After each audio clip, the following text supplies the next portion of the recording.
Okay, it's about a year now. About a year between the battle between Drake and Kendrick. And, you know, I analyze the whole battle and I look to see what the benefits or what the downfalls were, right? You know, Drake right now, he's suing Universal. And, you know, when it comes down to it, I think Universal's best interest would be to somehow settle with Drake, because if Drake's able to take Universal to court and open up, you know, those records, open up the numbers, open up, you know, what the executives made, where the money was spent, all this kind of stuff, I don't think that's going to be good for Universal, you know what I mean? The original deal was about $400 million, and he was up for another deal. And Universal did not want to pay him what he was worth, right? Because if I sign a deal for $400 million, allegedly, and I'm able to recoup that money and give you a profit, I should move on to 600 or 800 million, right? Now, you know, allegedly, what's going around is that Universal did not want to give him that extra couple of $1 million, couple $100 million. So they decided to tarnish his reputation, you know what I mean? And this is what happens when you have real talent. When you have real talent, they cannot tarnish your name. They cannot tarnish the gift that you got, because you could do it over and over and over again. It's like a dude that's a self-made millionaire. You know what I mean? A dude that came from the gutter, came from the bottom, and became a millionaire off the sweat of his back. That dude is not afraid to lose that money. That dude's not afraid, you know, to invest that money, and that money is gone, because you know what? He could do it again. He knows how to do it. You know what I mean? He got the money and he worked for it, and he created these opportunities. Nobody gave him these opportunities. Now, the difference between a dude like that and a dude that inherited the money, you know what I mean? The money was passed down from their daddy or an estate or something like that. That guy, if he loses that money, he's in big trouble, because he never organically made that money. He never did that. It was given to him. So if he loses it, he doesn't know how to get it back. And at the same time, a guy that's coming from the bottom, from the gutter, from the hood, that type of dude ain't afraid to go back to where he was from, because he knows how to get back again. But a dude that's never been down before is paranoia. It's paranoia, because if he falls and he gets down to the gutter, to bare nothing, he's living in a world of uncertainty. He has no clue what to do when he's down and out. So somebody like Drake that got there with his talent, he could do it again and again and again and again. And he doesn't need a big machine like Universal Record. He is the machine. Somebody like Kendrick that drops an album, disappears for 2 years, 2 to 3 years, and then comes back, dissing the whole industry, sparks a bunch of controversy, and then the spotlight is on his music again. He sells a bunch of records, and then he disappears again for a couple years, comes back, and this is, you know, the best artist in the game, the hottest artist in the game. I think he ran out. I think he ran out of lives. I think he just used up his ninth life. Because Universal,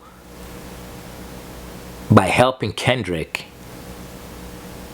to that magnitude, it's almost like you crippled him. Because you took a song like Not Like Us. Put in a ton of promotional money behind that. Made that song larger than life. Put that song on the Super Bowl for hundreds of millions of people to watch, right? You know, that song was being played everywhere. Now here's the issue. The issue is, how in the world is Kendrick gonna duplicate that kind of success again? He already dissed the biggest artist in the game, Drake, so he can't come back the next following album a couple years from now and diss Drake again. You can't do that. You know what I mean? So the song Not Like Us got so big, it's only a downhill fight from now on. You know what I mean? He's never, ever gonna duplicate that kind of success again. So it's almost like Universal just pimped the living daylights out of him. It's like they try to do, hit two birds with one stone. Because, yeah, Kendrick right now is the hardest thing. And come Kendrick's time to renegotiate his contract, what is it going to be based on? It's going to be based on, when you're renegotiating your contract, it's always based on what you have done lately. You know what I mean? Like right now, Kendrick is still under contract. But hypothetically, let's say his contract ends next year. Or the next album. Let's say his contract ends the next album, Kendrick. He has to make sure he has the hardest song the next album, and the hardest album the next album, and the hardest push the next album. But he has gone so high, and they have propelled him to a larger than life status, that the only thing left is for him to crash. He will never, ever duplicate that kind of success again. If you notice, once rappers have like a larger than life debut, it's extremely hard for them to duplicate it on the second and third album. So you start seeing their career just start declining. Some faster than others, but just let's think about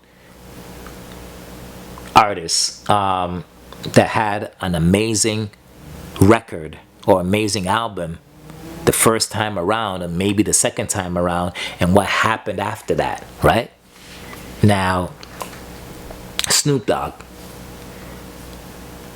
his first album, right? Was he able to duplicate that? Nah.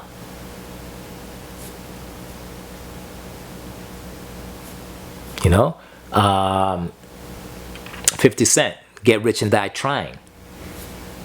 Even though The Massacre was pretty nice, it didn't do the same numbers as Get Rich or Die Trying, so he wasn't able to duplicate that as well too. When you think of individuals like Akon, once again, Akon wasn't able to duplicate the success of his first album. Lady Gaga, same thing. Michael Jackson with Thriller. Everything went downhill after that, even though he was able to. What I'm trying to say is that having so much success your first time around, or it doesn't even have to be your first time around, there's a peak in success, and once you hit that peak, the only thing left is to go downhill. And I hope somebody told Kendrick that while you're at the top of this success you're having right now, just bank all that money, take that universal appeal that you got right now, take that celebrity status you have right now and transition it while you're still hot. A lot of times people are almost like walking through life not knowing exactly what they're designed to do. I'm talking about they're just coasting through life. They're just taking whatever, is in front of them, whatever pops up, but they're not choosing what they're designed to do. They're not choosing what they want to do with their life. They allow life to choose for them. Okay? Now, what I mean by that is that everybody on the face of this planet has a purpose. Okay? Everybody has a purpose. I'm talking about there's not one single person on the face of this planet that's born just for the sake of being born. Meaning to say that, listen, you are very specific and you're specifically designed for a purpose. And we know this because, your eyes are designed for seeing. Your eyes are designed for seeing. Your nose, smelling. Your tongue, tasting and all that kind of stuff. Your ears, hearing.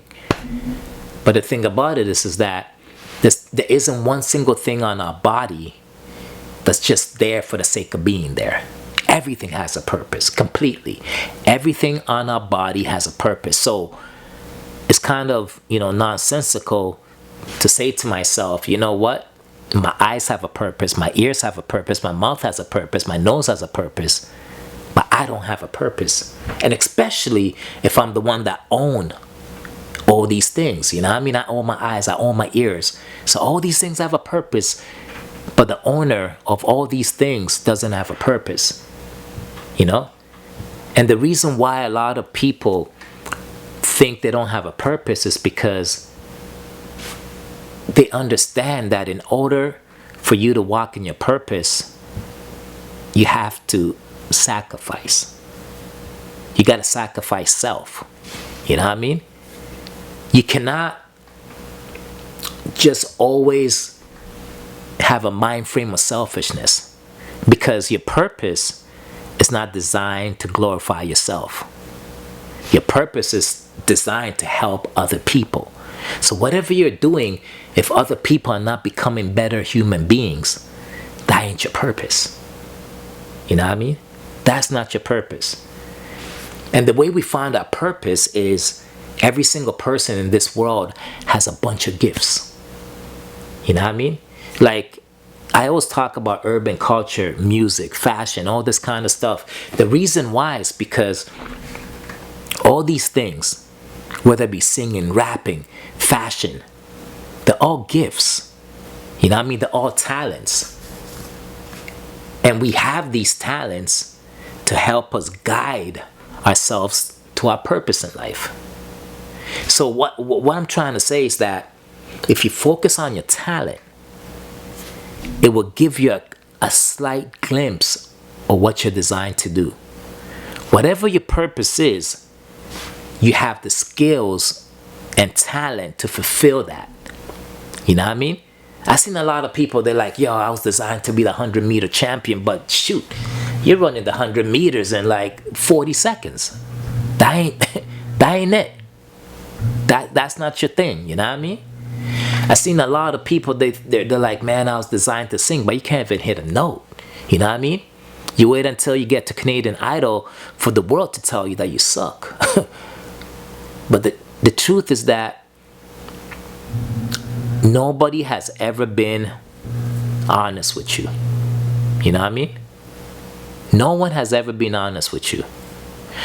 No one said to you, you know what? I love you, but I'm going to be honest with you. Because we live in a culture of fear. Fear to disappoint everybody. Fear to disappoint ourselves. Fear to be truthful to another person. Fear of telling somebody that they need something to work on. You know? And if you don't work on that, what's going to happen is that you're going to get left behind. You know what I mean? You will get left behind. So what I'm trying to say is that in order to find your purpose, you got to have an element of humility. You have to have humility, because humility says, you know what's not about me. It's about what I'm designed to do. And that's exactly what your purpose is. It ain't about you. And like I said before, your purpose was never to glorify yourself. Your purpose was designed to help other people. So therefore, if you're doing a whole bunch of stuff and you realize you're the only one that's benefiting, then chances are what happens that you took your purpose and you perverted it, and you internalized it to the point where it became about you. You know what I mean? And what happens is that once that happens, it's like, even though you're being successful, even though what you're doing is working, because if you have a talent, it's gonna work, but you're still gonna feel empty. You know what I mean? The only way you're gonna be fulfilled is if you're in the right place at the right time, in the right mind frame, with your purpose. And that purpose is not something you chose. That purpose was chosen before you were born. Now, with a lot of urban culture, there's extremely talented individuals that are, their talent crosses over into many things. If you notice, a lot of rappers, they're great actors. You know what I mean? Like, if you name a bunch of good actors right now, they were rappers before. Ice Cube, Will Smith, Tupac, 50, Snoop Dogg. I could keep on going and going and going. You know? Fred Rostar. Like, shoot. Drake.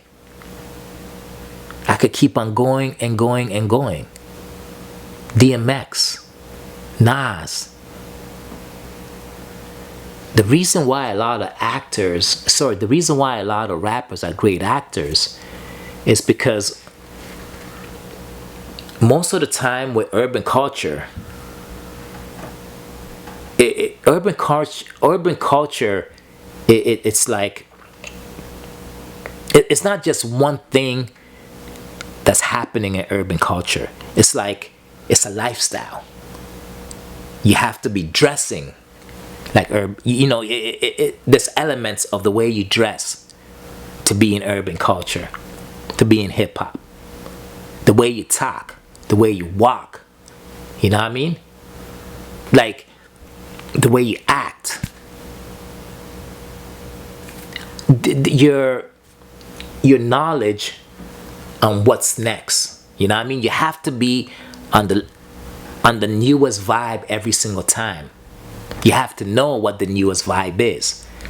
That takes a lot of thinking. That takes a lot of studying. That takes a lot of just paying attention. That takes a lot of knowing what's next. That takes a lot of thinking forward. You know, you cannot be stagnant and be a main or major staple in hip-hop culture or urban culture. You can't. You gotta be a visionary. And in order for you to find your purpose, vision is a must. You cannot find your purpose without having vision. You know what I mean? In urban culture, in order for you to be at the forefront of urban culture, vision is also a key. You know what I mean? So, once again, how do you find that purpose? Figure out what you're good at. Simple. Figure out what you're good at. Figure out what comes natural to you. Figure out the gifts that you are blessed with that you don't even have to try. You don't gotta do nothing. You just have it. You know, there's some dudes that just walk onto the basketball court and they're touching the back of the glass, man. They're touching the back of the glass with ease. person like Steph Curry, yeah, obviously he practices, but he just has a different, it's like a radar vision when he sees that basket. You know what I mean?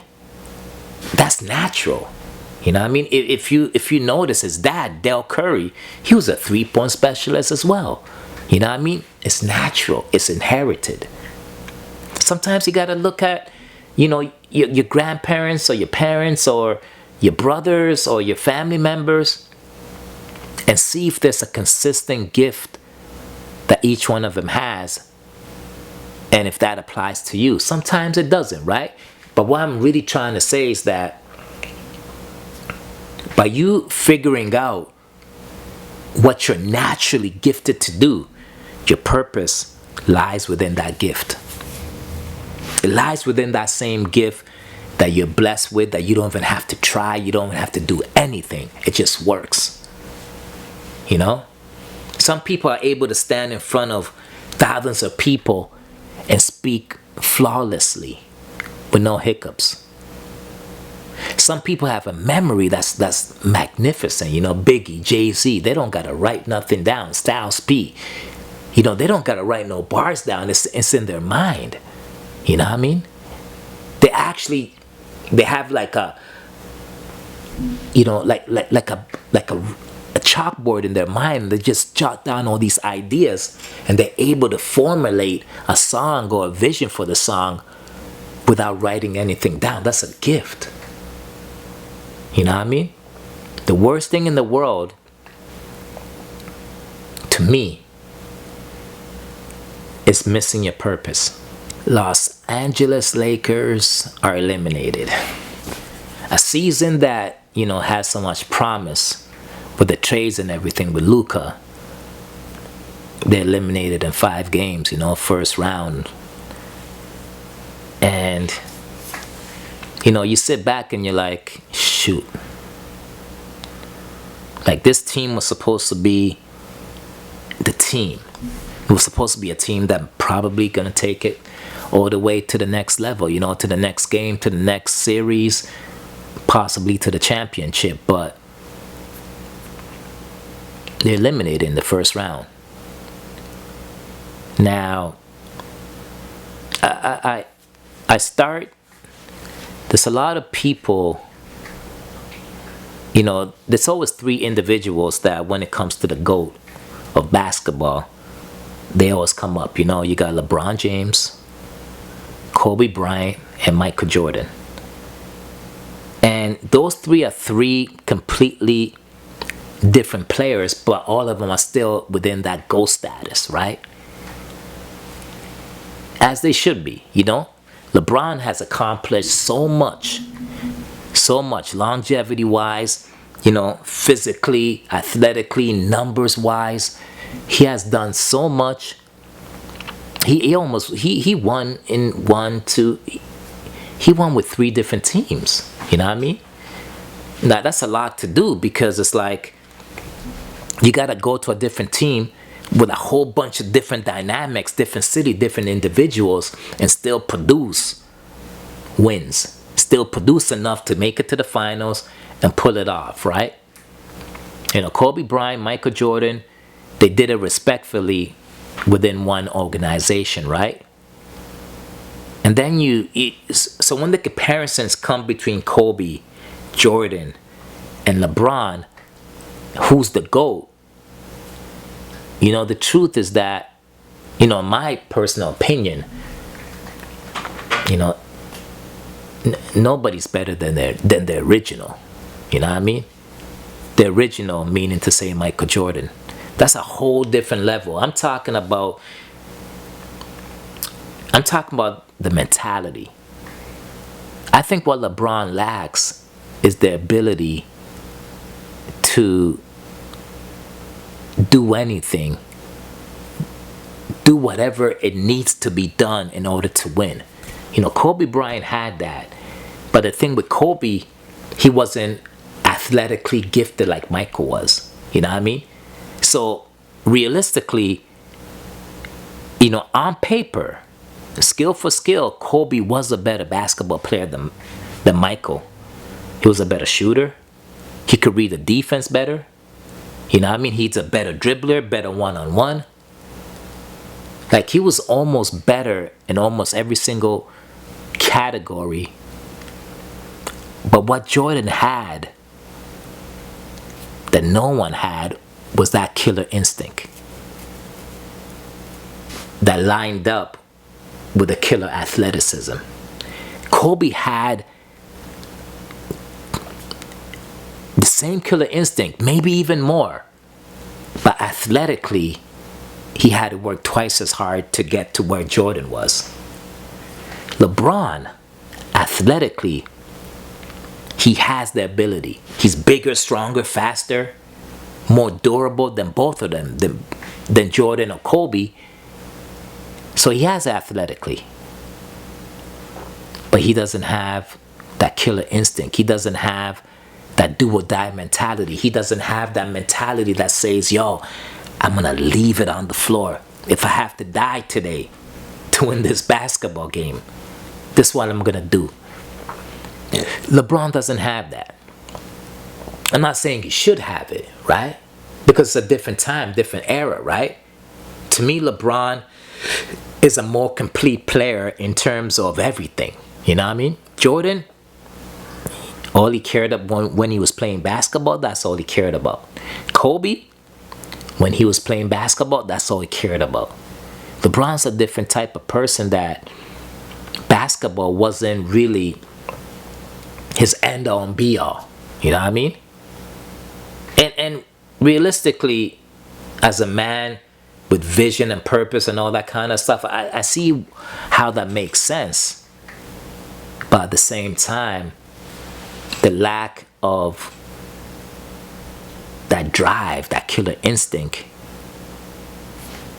I believe is the reason why he only has about 4 championships, you know? Like, if he had that tenacity, if he had that killer instinct like Kobe or Jordan, I think LeBron would have surpassed Bill Russell's championship rings. I think he would have surpassed 11. But, you know, a lot of people, a lot of individuals prioritize according to what they're designed to do in this world. They prioritize what's important to them. And I don't think basketball was the most important thing for LeBron. So that's why, and only that, is why I wouldn't necessarily put him in the GOAT category. You know what I mean? Because you never fully knew or know how good LeBron could have became or how good LeBron is, because I don't think he gave it his all. You know? I don't think so. And just because a man just doesn't give his all, to me, he's automatically eliminated from that conversation. Kobe, he gave it all. Even when, you know, even the last game before Kobe was retiring, he put up 60 just to show you, yo, I'm retiring, but I could still do this in my sleep. You know what I mean? Jordan was still crossing over dudes and doing his thing 5 years after retirement,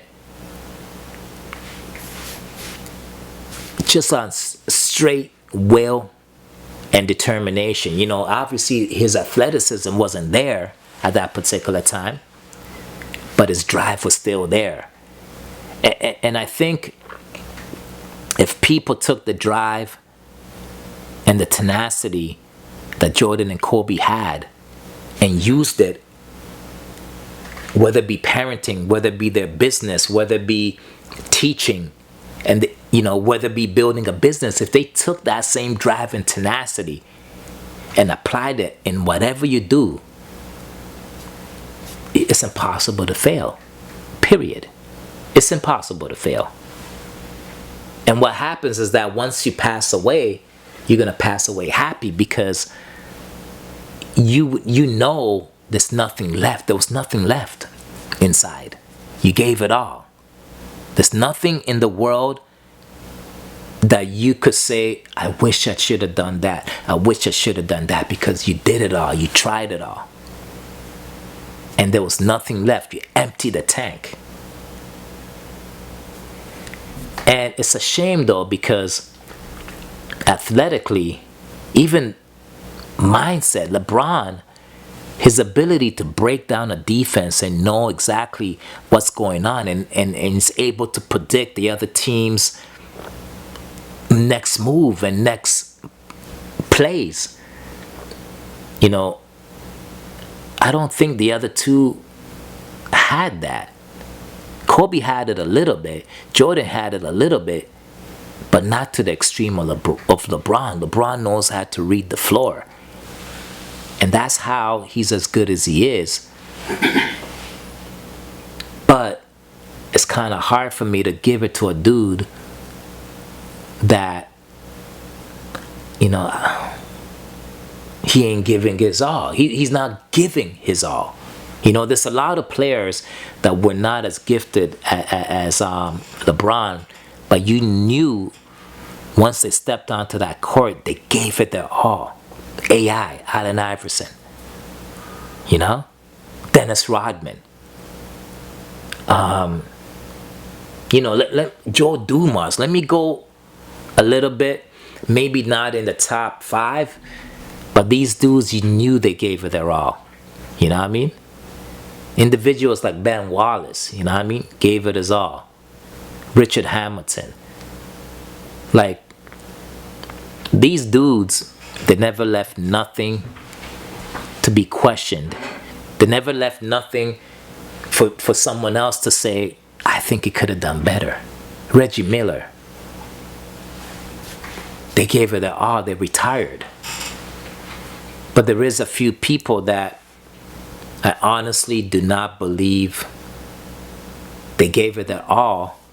And because of that, it's kind of scary what they could have became if they gave it their all. You know, like Shaq. To me, he never gave it his all. That guy was the most dominant force in the history of the game. You know what I mean? He'll come in dieseled up, and then he'll come in overweight and out of shape. But just imagine if this guy was consistent from the beginning all the way to the end. Imagine what he could have done. Imagine a Shaq that prioritizes always being in shape. You know what I mean? Imagine an individual, let's say like Charles Barkley, that's about 6'5", playing power forward, a position that was dominated by a 6'9", sometimes 7-foot dude. But Charles Barkley was wiping the floor with these dudes. But once again,